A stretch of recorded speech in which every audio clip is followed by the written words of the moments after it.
Ed è un piacere che ci abbia raggiunti sulla piattaforma di United World Project Pietro Bartolo, medico chirurgo, ginecologo. Per i pochi che non lo conoscessero, è stato per quasi 30 anni il medico responsabile delle prime visite ai migranti di Lampedusa. Lampedusa è una isola italiana sotto la Sicilia, ma geograficamente si trova più vicino alla Tunisia, è proprio al centro del Mediterraneo. Un'esperienza unica dove ha conosciuto tantissime storie, nel bene e nel male. Bartolo, lo possiamo dire, è un testimone privilegiato del prendersi cura in un ambito attuale come quello delle migrazioni.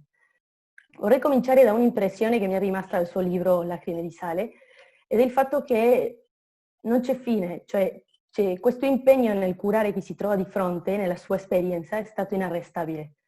Ma allora, dove si trova, come si trova la forza per poter prendersi cura di sofferenze così grandi? Beh, insomma, ho sentito, insomma, hai detto bene, insomma, per 30 anni mi sono preso cura di queste persone fin dal primo giorno, che il primo sbarco, ricordo, è stato nel 1991, erano appena in 3 persone e da quel momento, insomma, mi sono, come dire, dedicato anche a loro, perché io a Lampedusa mi dedicavo dei lampedusani, dedicato anche a loro perché avevano bisogno, e io da medico ovviamente, da medico, ma anche da uomo, penso che ho fatto quello che si doveva fare, ho fatto quello che era il mio dovere, non ho fatto niente di particolare. Posso solamente dirvi che in tutti questi anni, 30 anni, quasi 30 anni, ho visitato tantissime persone, ma tante. Quindi qualcuno mi dice che ho 2 record, uno quello di avere visitato più di 350.000 persone, 350.000, uno per uno. Ma non li ho solo visitati, ho cercato anche di curarli, quelli che avevano bisogno di cure, ma soprattutto li ho ascoltati tutti, perché è una cosa importantissima per me e anche per loro. Poi un altro record ovviamente di cui non ne vado orgoglioso, anzi mi vergogno, e dovremmo vergognarci un po' tutti, soprattutto chi ancora oggi si gira dall'altra parte. Questo record è quello di essere il medico che forse ha fatto più ispezioni cadaveriche del mondo. E questa è una cosa che mi fa tanto male, ma tanto male, perché ho visto tanti bambini morti, ho visto tante persone morte, donne incinte morte, ho visto la sofferenza delle cose che io spero che nessun uomo deve vedere. E l'ho fatto perché era giusto farlo insieme ai miei collaboratori, insieme a tutte quelle persone che si sono dedicate, quei volontari, che in quel molo Favaloro, famoso, il molo Favaloro, che era il molo dove arrivavano tutte queste persone, io le chiamo persone, non le chiamo neanche migranti, perché sai, di queste persone se ne sono dette di tutti i colori, non sanno più come chiamarli, quando invece sono delle persone e basta.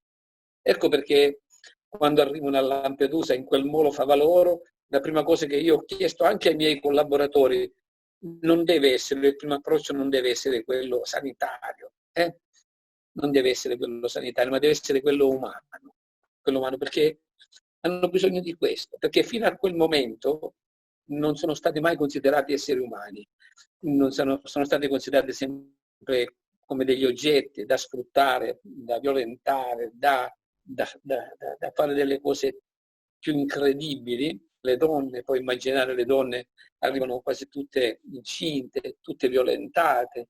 E quindi quando arrivano a Lampedusa è molto importante fargli capire che finalmente sono arrivati in un paese dove nessuno più gli farà del male.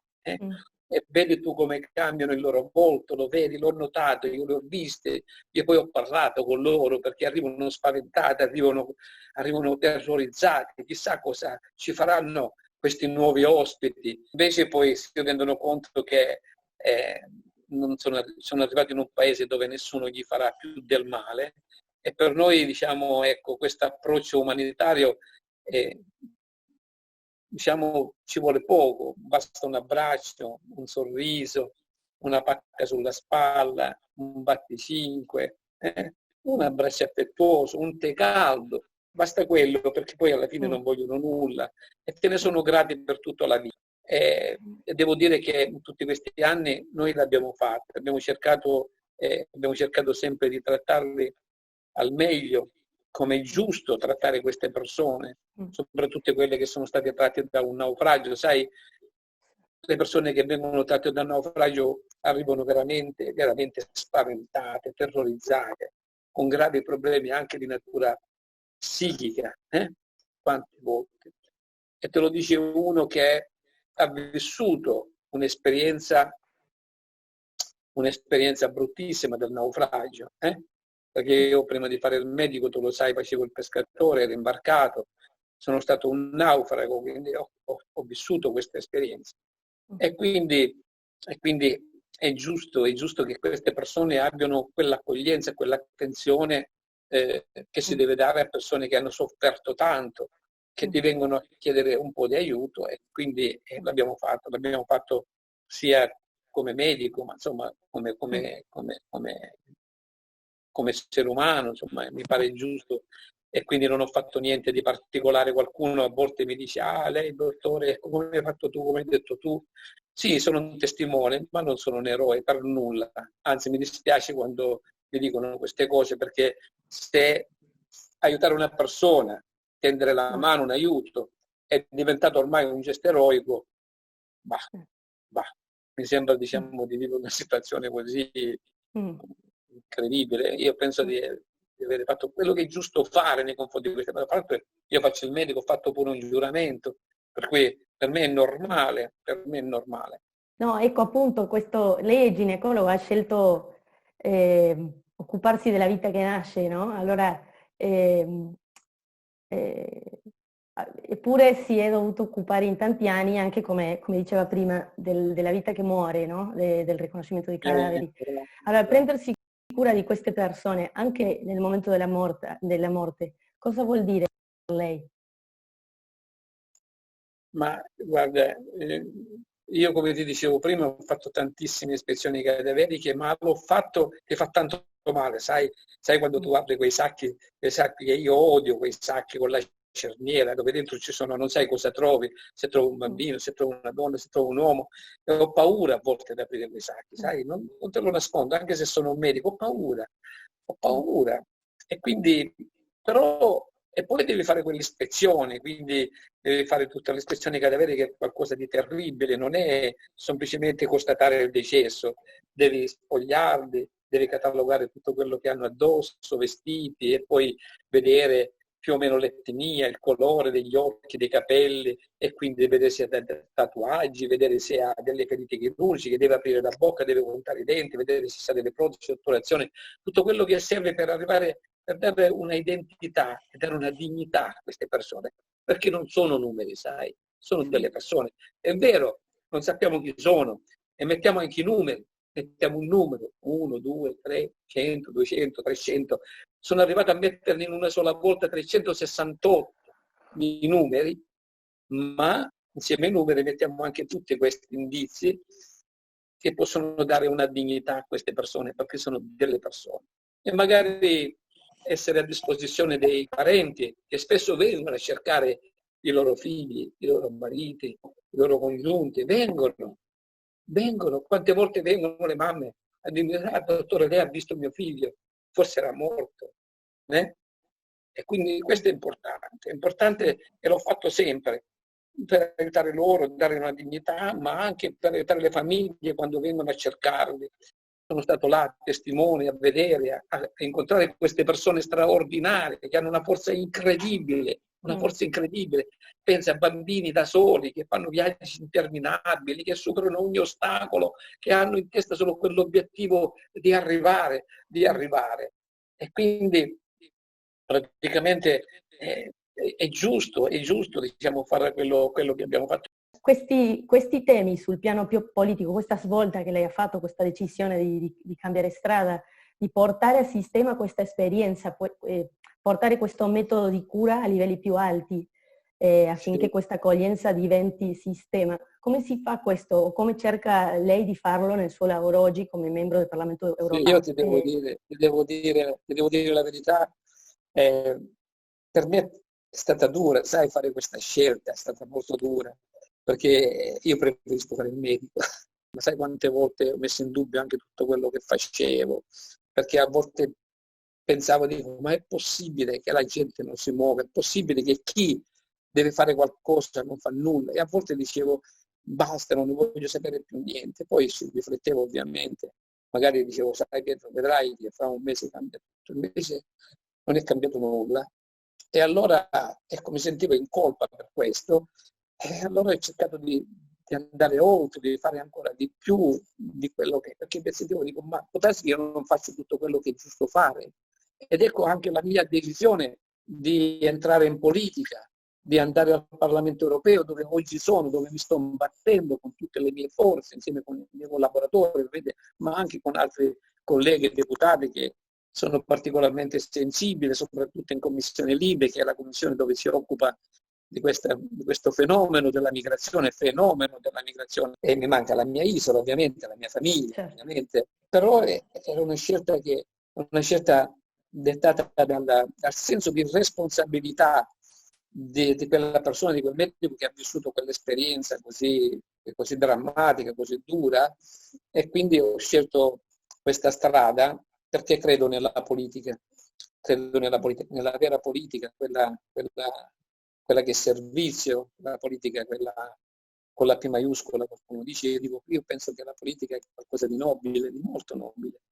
Non è quella che qualcuno dice è una schifezza, quella non è politica, quella è un'altra cosa. E quindi io credo che attraverso la politica si devono dare le risposte, perché è la politica che deve dire se chiudere i porti o aprirli, è la politica che deve dire se accettarli o non accettarli. Insieme sicuramente si può vivere, insieme si può crescere, insieme si può, ma dobbiamo farlo con intelligenza, dobbiamo farlo non trattandoli da schiavi, come succede oggi, nella clandestinità, nell'invisibilità, e questo fa male a loro, ma fa male anche a noi. Quindi ovviamente io penso spesso, dico, lo dobbiamo fare l'Europa, l'Italia deve essere più solidale, tra l'altro sono i principi su cui si è basata l'Europa, ma io penso che a volte non è una questione di solidarietà o di buonismo, è una questione di opportunità, è una questione anche di, come dire, di diritti umani, Dobbiamo lavorare per questo, adesso stiamo aspettando il nuovo patto per la migrazione da un momento all'altro, lavoreremo su quello nella speranza, e sicuramente io sono convinto che sono sempre positivo perché ci credo, è da 30 anni che ci credo, che non mi arrendo. Adesso allora prendendo questo ottimismo che sento da lei e che mi dà speranza, perché se avendo guardato e vissuto essendo testimone di tutte queste esperienze, se lei ha speranza allora penso tutti dobbiamo averla. E allora le chiederei un'ultima battuta per dirci cosa si augura per gli adulti ma soprattutto per i giovani.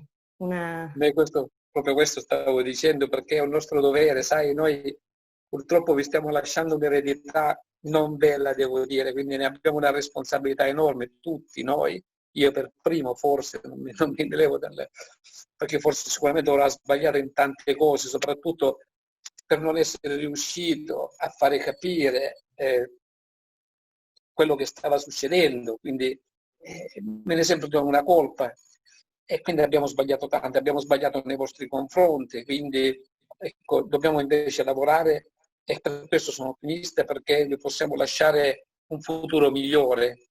Sono certo che se riusciamo a lavorare insieme in questo momento, ecco, tenendo presente degli errori che abbiamo fatto, e voi che avete invece delle idee innovative, che avete certamente soprattutto per quanto riguarda, e questa è una sensibilità che vi riconosciamo sull'ambiente, l'ho dimostrato quei ragazzi, quei giovani, quella ragazzina che veramente ha smosso il mondo, no? Anche se tanto criticata a volte.